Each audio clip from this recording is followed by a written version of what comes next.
So in our app component here in this event handler, on favorite changed, currently we're displaying only a simple message in the console. We don't know anything about this event. We don't know if the user has marked an object as favorite or not. So we need to change our implementation and pass some data when raising this event. So back in our favorite component, here when we are emitting this event, we can optionally pass some value. And this value will be available to all subscribers of this event. In this case, the subscriber of the change event is our app component, because that's where you're handling this event. That's where we're getting notified when the state of the favorite component changes, okay? So back in the favorite component, we can pass an argument to this emit method. In this case, I'm going to pass this dot is selected. That's the new state of this favorite component, okay? So this is a simple Boolean, and in our event handler, we're going to get a simple Boolean value. So save. Back in app component, here I'm going to add a parameter. Let's call this is favorite, okay? And then I'm going to simply display this in the console, is favorite. And finally, the last step. Let's go to our app component.html. So here, when we are handling the change event, we want to pass a $event object to our event handler. You have seen this before. When handling the click event of buttons, we use this $event object, which is a built-in object in Angular. Okay? Now, previously, when handling the click event of buttons, this $event represented a standard DOM event object. Here, because we're dealing with a custom component, this $event could be anything that we pass when raising an event. In this case, it's going to be a simple Boolean value. Let's try this. So back in the browser, I'm going to click this icon. Now look in the console. Is favorite is false, okay? Now I'm going to click one more time, and this time is favorite is true. So this is how we pass data along with our events. Now back in the favorite component, here we're dealing with a very simple component. Maybe in your applications, you're building something more complex. So instead of a simple Boolean value, you may want to consider passing an object.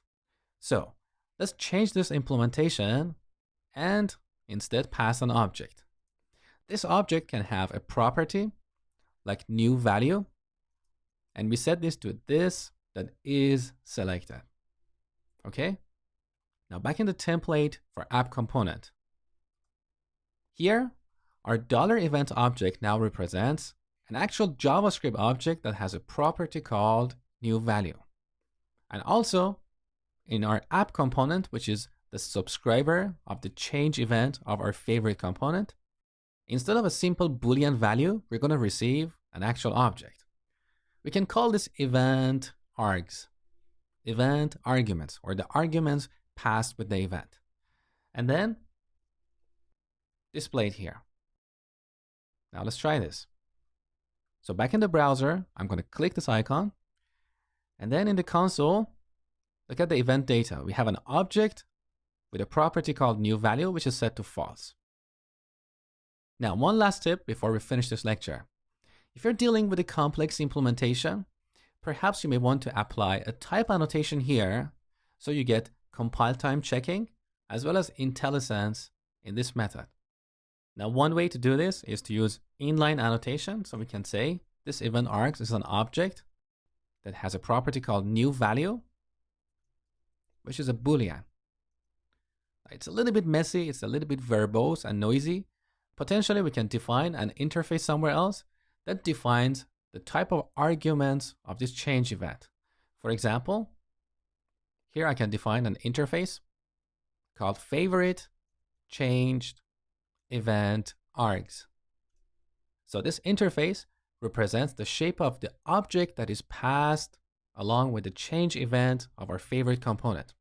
In this object, we're going to have new value property, which is a Boolean. And then instead of this inline annotation, we can use favorite changed event args. And with this, we get compile time checking and IntelliSense. That's better. Now, if you're building a reusable component, you want to declare this interface in your implementation and export it from your module. And then any consumers would import this from your module. So instead of declaring this interface here, ideally we should add it here after our components. We're going to export this interface.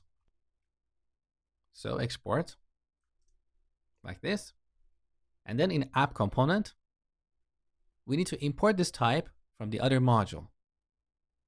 So with auto import plugin, I can simply put my cursor here and press command and period and import this type on the top.